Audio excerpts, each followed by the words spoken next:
Nice to meet you first. Nice to meet you too.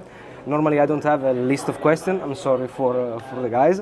I prefer to speak overall about the entire experience of the day and about the games, about Insomniac, about a lot of things. But first of all, I want to know how it is for you.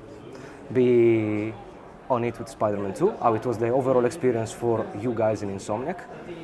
Yeah. If you have some good memories to share with us, the best amazing moment that you had during the development of Spider-Man 2, and the most challenging part.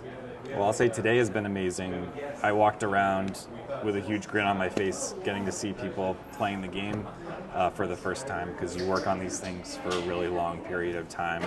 You put a lot of yourself into it, from a creative standpoint, for me and my team from a technical standpoint as well. And to see some people playing the game with big smiles on their faces and really enjoying themselves, it kind of makes it all worth it. So I'd say it's been a really great project. I mean, we love this franchise. We have a blast working with these characters. We have a great partnership with Marvel, and the freedom we get to sort of drive this story in a direction we want to. That is amazing. It's kind of the best of both worlds of working with these famous characters and still getting to tell a story we're excited about. The most challenging part on the technical side, what was for you? For this new this one? Well, there's a few things. Every game we do, we try and push ourselves a little bit further and find some new features and rendering capabilities and things like that. I'll say there were a couple extra complex things in this game. So we added Brooklyn and Queens to our New York, made the map about twice as large. And that's not just more places to go, but when you're on one side, you look across the whole city, you need to see all the other stuff going on the other side. All those buildings need to look good from far away, and all this just takes more effort. Everything in the city is more detailed, and so keeping that coherent and looking good the whole time we're playing is really challenging. And then we have this web wing mechanic, which is new in this game. And what we didn't realize until we got there is all of a sudden you're up high and going over the city as much as you are between buildings swinging. And so that means a whole new perspective on different parts of the city and what you can see from where. And so really a lot went into making the open world feel real and dynamic and consistent as you traverse through it. I was chatting before with other colleagues about that the engine looks like the engine used for the first two chapters, just because of the animation of the NPC and the people that speak and interact with Miles and Spider-Man. And it was, but on the other side, on a technical point of view, you have double the map, and you can see and reach whatever you see. That is something that in the first and the second game was the same, but now we need to focus on the things that is twice the map. There is more detail in New York, the new illumination I see, a completely different illumination system respect before. Yeah. Everything sounds more vivid, looks more alive. I see a lot of new animation for the people that walk and play and do things in the streets. Yep. And it's all details, but when I saw it I say, okay, fair enough. Maybe the NPC have animation that is a little bit attached to 2018, but take a look on all these things, because New York is completely redone from zero. When you enter New York this time, you see it was exactly what happened to us with Miles Morales, when there is the snow and the climatic change and the weather that changes not in real time, but that make everything more vivid. This time New York is totally alive. Well, I'm really happy you feel that way. There's a lot of really cool stuff happening at street level in the game that we added, so there's more variety in our pedestrians, a whole new system to give a diversity of height and shape and clothing and different pieces. They walk in and out of buildings now, which they didn't do before. There's new storefronts with interiors, and through the windows of buildings you can see people going about their days and watching TV and things. It really brings the city together in a way. It was impressive. I see literally people enter in and out. I repass on the same road a couple of times because I want to see if there is some automatism from the pedestrian, and there was not. So I was like, okay, guys, but all these things need to be popped out, because the story is amazing. It really is amazing. Good. The gameplay is more dynamic, and there is a huge increase in the flow with all the dynamic abilities that arrive with all the cooldowns. Everything is more dynamic. But New York is impressive on this one. Good. So I hope that nobody go and say, okay, New York is beautiful, fair enough, ciao. Because literally there is a lot to speak only about New York and the improvement that you make. And I think that the new areas in Brooklyn and Queens as well just give a different flavor and texture to the city. Queens is a bit more residential. Yes. So just new stuff to explore. No, it's fantastic. It's fantastic. Question: how it is working in Insomniac? Because you guys you're pretty a miracle for the industry. Because from 2018 till now, for games, it's more than one game every two years on release, plus the remaster of Spider-Man, the original Spider-Man. Yeah. How it is? How you did it? We've had a really productive Definitely. 5 years, and it's something we're really proud of. So my team actually, we're a shared group, and we get to work across all the games at the same time because we're making the engine and tools that all the teams use. And so one of the things we really think hard about is how can we do work that pays off for the next game and the next game. Like maybe the Miles team asks for this feature, but if we do 20% more, it's going to pay off for Ratchet and Clank, and it's going to pay off for Spider-Man 2 as well.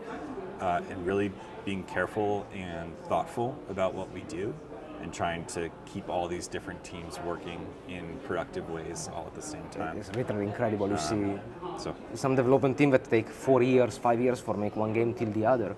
And after having Insomniac with 4 games, literally. Well, it's sometimes it's a miracle any game gets made. It's like such a challenging, long process to do these things. And what impressed me personally is that every single release that I tried is perfectly polished. It's not something, you see that there is not rush work around. So I don't know, or you are literally thousands and thousands of people working in Insomniac, or really, congratulations guys. Thousands and thousands exactly, of people. congratulations guys, because it's also now this build, they said at the beginning, is 6 weeks old. Yeah, about. It's super polished, I don't see enough. I don't see neither pop-up during the exploration, so you say, okay, fair enough. Maybe it's not the full game. I do, because I know all the polish. Yeah, 6 weeks. It's great to hear that. First reaction is okay, fair enough, 6 weeks, but it's perfectly playable. There is no visual glitch, there is no bugs. I don't see nothing strange. It's something we really put a lot of work into, is making sure the game is performant and has a great frame rate. The transitions from cinematics into gameplay are smooth and don't have pops on the characters. That the materials and the rendering are consistent throughout the world, especially as you change environments and go in and out of spaces and things like that. And the more we do that, I think the more it really gives this cinematic experience where you forget you're playing a game, even though you're certainly playing a game. Yeah, but on this side, I wanted to ask you, before a stupid question, where is the VRR in this build? So is the VRR active in this build? I do believe we turned on VRR. Because I see that it's a little bit more than, I recognize that it's a little bit more than 30 FPS on the build, and this I was like, okay, because it's pretty solid. Also, graphic side is, resolution side is amazing to see. So I wanted. So we had the fidelity mode today, which is 30 frames per second, right? And then the VRR can I think pull it up. We also have a performance mode in the game, which is 60 frames per second. 180p, right, for the resolution? No, it's generally higher than that. Oh, fantastic! And we do have ray tracing on in the performance mode for this game as well. So both modes have ray tracing.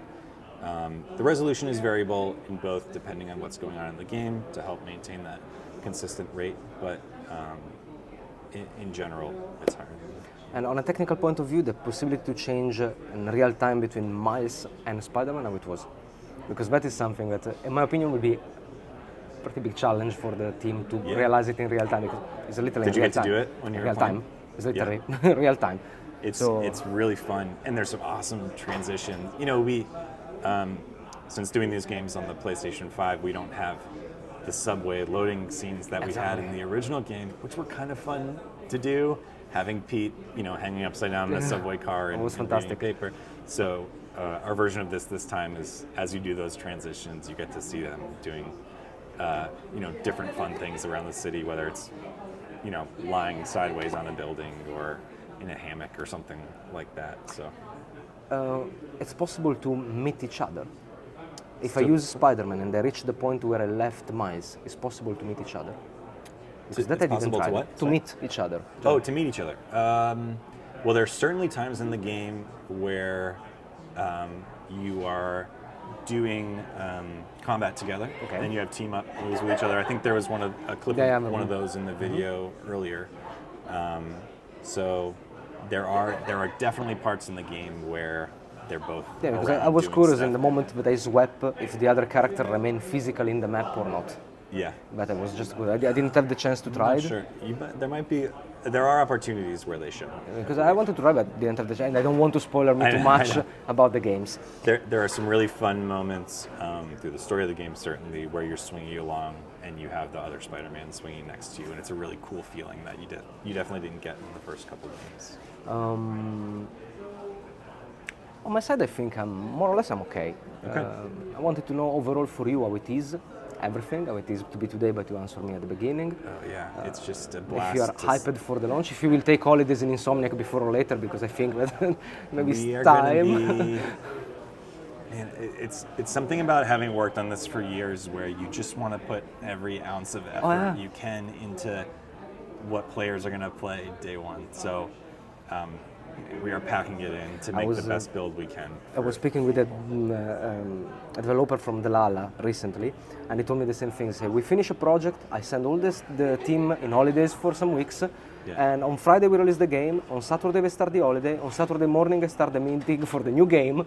So it's literally 5 years, but I don't take one day of holidays because we're going. It was funny because he was excited to do that, and I see the same with you. So yeah, it's really, like I said before, today has been great to get to see people playing, and October 20th is going to be that feeling times a million or something. On an emotional and not journalist point of view, I'm overhyped. It's exactly whatever a person can search and want in a sequel.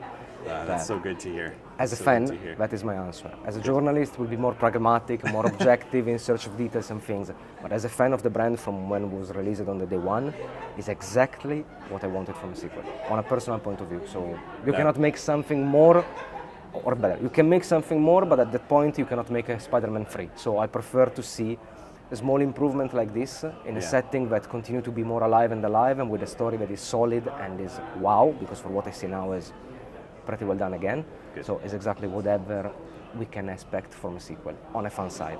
On a journalist side, we'll see during the review area and during the review period that will be. But as a fan, well, I'm really big proud. win for me. Yeah, I'm really proud of what we've done. I think It's fantastic.